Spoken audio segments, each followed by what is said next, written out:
Je suis auteur. C'est ça. Je tremblais. J'avais toujours le dos contre le mur gris, mais mes jambes n'arrêtaient pas de trembler. Il y a un homme dans le ventre de l'ombre. Je me suis arrêté, j'ai regardé.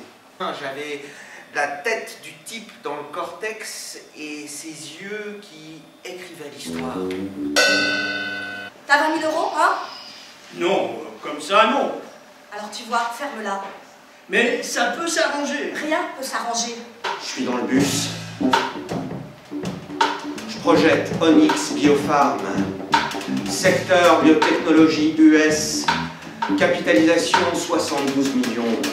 Cash net 120 millions. J'ai une idée.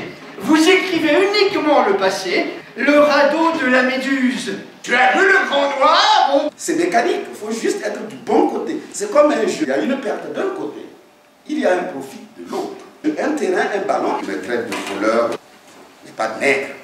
Moi qui ne pouvais pas bouger et la main noueuse qui...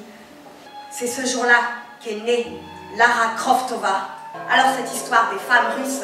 J'ai signé, voilà. On a dit... Tu as dit, c'est toi qui penses, c'est toi qui dis. Fini le studio, un appartement dans une allée à toilette, une voiture, un chien, un emprunt, une carte de crédit, des vacances à la mer.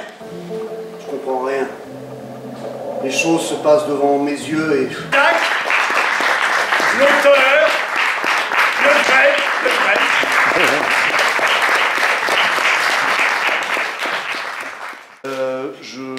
Je sors et puis j'ai l'impression en prenant mon vélo que je vois quelque chose contre un mur.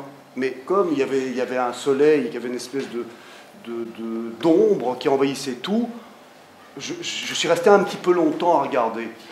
Et puis à ce moment-là, il y a un jeune qui est sorti du mur, j'ai vraiment l'impression qu'il s'est décalqué du mur, et qui m'a agressé vraiment très violemment. Et donc je me suis dit non, je ne peux pas lui répondre, il est beaucoup trop chargé en violence à ce moment-là, ça n'aurait servi à rien. Et donc je suis parti, et je me suis dit après, mais c'est tout à fait nul quand même ce qui s'est passé à cet endroit-là, parce que j'écris quand même beaucoup de pièces sur le sujet on va dire de la rencontre multiculturelle. Et là, j'étais vraiment dans un cas d'école, un cas pratique, et je me suis dit, c'est pas possible ça. Et puis tout d'un coup, j'ai eu envie d'écrire cette histoire. Enfin, au départ de cette histoire, j'ai eu envie d'écrire une fable.